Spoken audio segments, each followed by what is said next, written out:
अच्छा, जब आप कमेंट्री बॉक्स में होते हैं, माइक्रोफ़ोन आपके सामने होता है, हाथ में होता है, स्लिप ऑफ टंग एक ह्यूमन टेंडेंसी है, एक नॉर्मल चीज़ है कि हुँ। कभी किसी इमोशन में कोई बह सकता है। हुँ। मगर वहाँ पर जब आप कैमरे पे होते हैं तो आपके पकड़े जाने का या आपको पिन पॉइंट किए जाने का खतरा बहुत होता है। और आजकल सोशल मीडिया की जो टाइम है, इसमें जो वायरल चीज़ें हो हाँ, जाती हैं। हाँ, हाँ। आपके साथ कोई ऐसा किस्सा हुआ जो आपकी स्लिप ऑफ टंग हुआ, या आपकी इंटेंशन नहीं थी, या आप ऐसा कहना नहीं चाह रहे थे, वो निकल गया उस इमोशन में? तो ऐसा कोई किस्सा है ऐसा तो? तो मुझे नहीं याद आ रहा। हुँ। मुझे लेकिन एक बात से मैं सख्त परहेज़ करता हूँ और मैं उस बात को मानता भी हूँ कि जब भी अब हम यारों दोस्तों के साथ बैठते हैं ना, कई बार वो मस्ती में वो आप यारों दोस्तों के साथ अलग लैंग्वेज होती है हुँ। आपकी।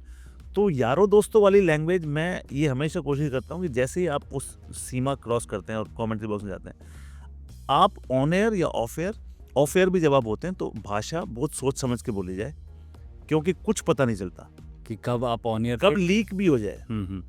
तो ये तो मैं बड़ा स्ट्रिक्ट डेकोरम मेंटेन करता हूँ हुँ। और ये करना भी चाहिए। किससे सीखा आपने ये सब? ये मैंने सीखा एक बार अब तो नहीं है। ऑस्ट्रेलियन क्रिकेटर कौन थे? चलिए, याद आएगा तो बताना। वैसे आपने क्रिकेट कमेंट आ गया था नाम। उनकी डेथ भी होगी। अच्छा। उनसे सीखा तो वो एक बार कोई कमेंट दे रहे थे। हुँ। आशी मामला थे कहीं पे, तो अच्छा। ऑफ एयर उनसे निकला कि what is the terrorist doing here, तो ऐसे निकल गया था हमके मुंह से। ओह! आई रिमेंबर वो हाशी मामला के लिए ये। हंसी मामला के लिए बोला था एग्ज़ैक्टली। और ऑस्ट्रेलियन क्रिकेटर थे कौन? I am also forgetting his ने हाँ। तो उनके मुंह से निकला तो वो तो वहाँ से आपने 10 साल कमेंट ही नहीं कर पाया वो। तो समझ में आ गया कि ऑफ एयर भी अब सोच समझ के आपको बोलना चाहिए। बाकी स्लिप ऑफ टंग तो मेरा तो ऐसा कुछ नहीं है, पर कभी हो गया तो वो किसी के साथ भी हो सकता है। और ये चीज़ आजकल बहुत ही इनटॉलरेंस कह लीजिए फैंस में, कि अगर आपने critical, if you are critical about one player, हुँ। या उसके किसी बिहेवियर को लेकर आपने ऑन एयर कुछ ऐसे कमेंट्री में कुछ बोला, तो पूरा एक है ना, काफ़िला आपके पीछे हो जाता है हाँ, ट्रोलिंग। वो हाँ। उसके बारे में थोड़ा बताइए। और ये दर्शकों को भी समझना बड़ा ज़रूरी है कि आप जब उस रोल में होते हैं तो आपकी ये जॉब है कि उसको एनालाइज़ करना। ठीक, हाँ, उसमें आपको क्रिटिकल भी होना होता है, आप हाँ, अप्रिशिएटिव भी होते हैं। हाँ, तो जब अप्रिशिएटिव होते हैं भूल जाते हैं, पर क्रिटिकल अगर किसी के लिए हो जाते हैं, जैसे जैसे संजय मांजरेकर वर्सेस रविंद्र जडेजा कह लीजिए, सुनील गावस्कर पर और ऋषभ पंत वाला वो कह लीजिए, उसमें सुनील गावस्कर बहुत टाइम पे अप्रिशिएटिव भी हुए, बाद में उन्होंने अप्रिशिएट भी किया। देखिए वो तो सुनील गावस्कर हैं। सुनील गावस्कर से बड़ा क्रिकेटर इस देश में पैदा नहीं हुआ, हुँ। ये आप बात मान लो। और इसमें विराट कोहली फैंस, सचिन तेंदुलकर फैंस, उनको नाराज होने की बिल्कुल जरूरत नहीं है। बिल्कुल नहीं, एग्ज़ैक्ट। आप इस एरा के लेजेंड हो। सुनील गावस्कर क्यों लेजेंड थे और इनसे ऊपर मैं आंकता हूं उनको, क्यों? मेरे ग्रोइंग अप आइडल थे, वो अलग बात है।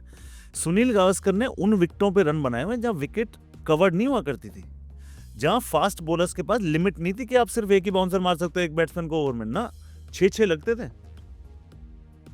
उन कंडीशंस में हेलमेट नहीं हुआ करते थे, तब बल्लेबाजी की है।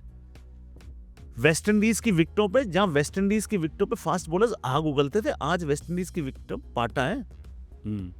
तो उन विकेटों पे खेल खेल के इन लोगों ने रन बनाए। गुंडप्पा, विश्वनाथ, सुनील गावस्कर, ये लोग अलग उसके हैं। सचिन तेंदुलकर लेजेंड, विराट कोहली लेजेंड, पर मेरे नंबर 1 हीरो सुनील गावस्कर। हुँ। और इस पे कुछ लोग नाराज होंगे। नाराज होने का हक नहीं है आपको। आपको पता ही नहीं सुनील गावस्कर क्या चीज थे। हुँ। हम बच्चे थे तो हम तो पूछते थे उनका। हमारे लिए तो देखिए, 3 लोगों को मैं हमेशा एक अलग दर्जा दिया है। सुनील गावस्कर, कपिल देव, अमिताभ बच्चन। अलग लीग है भाई। इनसे जुड़ी कोई भी चीज है ना, मैं I am very emotional about it. बड़ी सेक्रेड पर्सनैलिटीज है मेरी लाइफ में। Amitabh Bachchan, Sunil Gavaskar, Kapil Dev, 3 growing up heroes थे, आज भी हैं। एक-एक लाइन में इनकी खासियत बताइए, जो स्टैंड आउट करती हो। कपिल देव के बारे में ये है कि आप अगर पाजी के घर में ले जाऊं आपको, तो ये उन शख्सियत में से हैं, ये अपने हाथ से ऐसे केटल उठा के आपके प्याली में चाय डालेंगे। ये कपिल देव है। बरगद का पेड़ इसलिए बड़ा होता है। सुनील गावस्कर, मैं एक इंसिडेंट बताता हूं आपको। मेरा सौभाग्य देखिए, मुझे लाइफ में हाल ही में मुझे बच्चन साहब से मिलने का सौभाग्य प्राप्त हुआ। उन्होंने मुझे एक बड़ी जादुई झप्पी थी, मुझे याद है, फोटो दिखाऊंगा मैं आपको। तो कपिल पाजी से काफ़ी प्यार मिला है लाइफ में। सुनील गावस्कर साहब के साथ कमेंट्री करी मैंने जिस दिन, मुझे लगा जीवन सफल हो गया। एक इंसिडेंट आपको बता रहा। तो हम 3 लोग बैठे हैं, मैं, सुनील भाई, इरफान पठान। तो मैंने एक ओवर ख़त्म हुआ तो आदमी ने इशारा किया, मैंने कहा शशि फ्लोर पे होते हैं, कभी कुछ ज़रूरत होती है शशि हेल्प कर देते हैं। मैं, शशि पानी दे दे भाई। तो अगला ओवर शुरू हो गया। अगला ओवर शुरू हो गया तो मैं लीड कमेंटेटर हूँ, मुझे ओवर शुरू करना होता है। तो मैंने कहा 22 पे 1 नए ओवर की शुरुआत। मैं देखता हूँ मेरे बगल में एक हाथ है जो वाटर बॉटल का ढक्कन खोल रहा है, और ढक्कन खोल के ढक्कन रख दिया और ऐसे हाथ पकड़ के पानी आपके लिए पकड़े हुए। वो सुनील गावस्कर साहब आपके लिए, सुनील गावस्कर साहब आपके लिए बॉटल खोल के ढक्कन का ऐसे दे रहे, पकड़े बैठे कि जब आप बोलना खत्म करें पानी पी लीजिए। तो मैंने उनको एक ही बात मेरे मुंह से निकली, मैंने कहा सर क्यों पाप चढ़ा रहे हो? तो ये होते हैं लेजेंड्स। काम छोटा बड़ा नहीं होता, काम होता है। उनको पता है कि मेरा कॉलीग बैठा है, इसको प्यास लगी है, ढक्कन सुनील गावस्कर साहब ने खोल के ऐसे रखा कि पकड़ो पानी पियो पहले।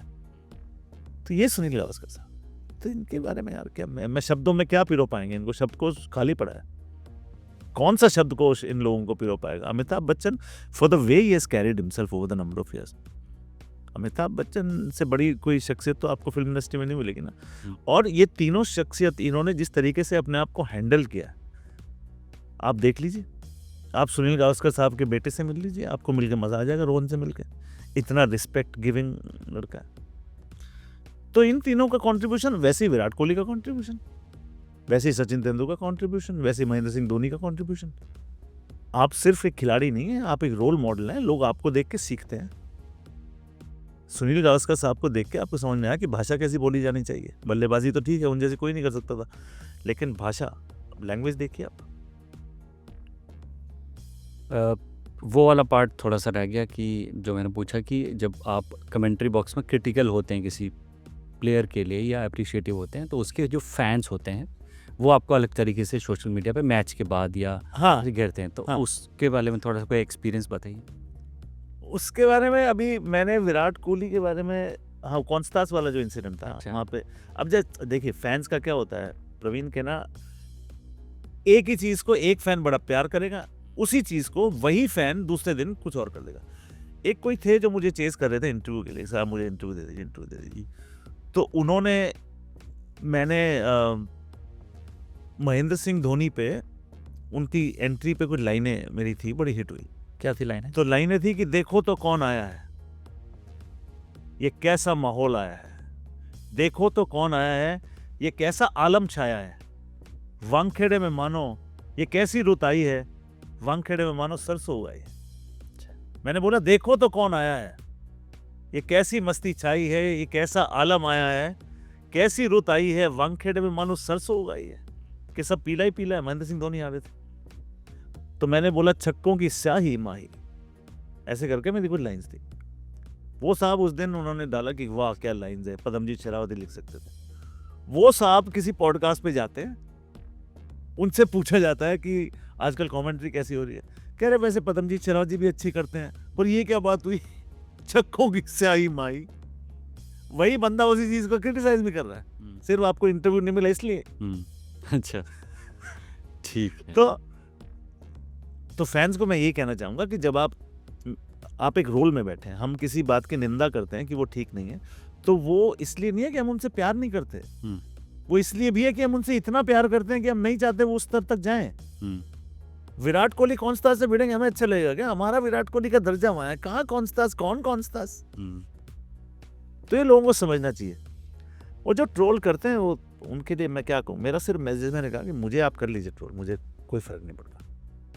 थोड़ा जो आप डिफरिंग व्यू पॉइंट्स होते हैं उनको एक्सेप्ट करने का भी आपके अंदर तरीका होना चाहिए। मेरा मकसद सिर्फ भाषा से है। आप उन लड़कियों के लिए क्या भाषा इस्तेमाल करते हो? मेरी कितनी कॉलीग्स हैं जो इंस्टाग्राम पे, मैं तो अपने परिवार में मैं तो अपनी भतीजियों को, वाइफ को सोशल मीडिया पे जाने की इजाज़त ही नहीं है।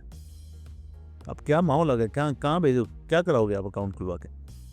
कोई कुछ लिखेगा, कोई काम का पिटेगा, क्योंकि हमारी भी सहन शक्ति लिमिटेड है ना। अपने तक तो आदमी सहन कर लेगा, कोई परिवार वाले को कुछ कहेगा तो फिर क्या रुकने वाले हैं क्या? एग्जैक्टली। हाँ, फिर तो डिशुम डिशुम है।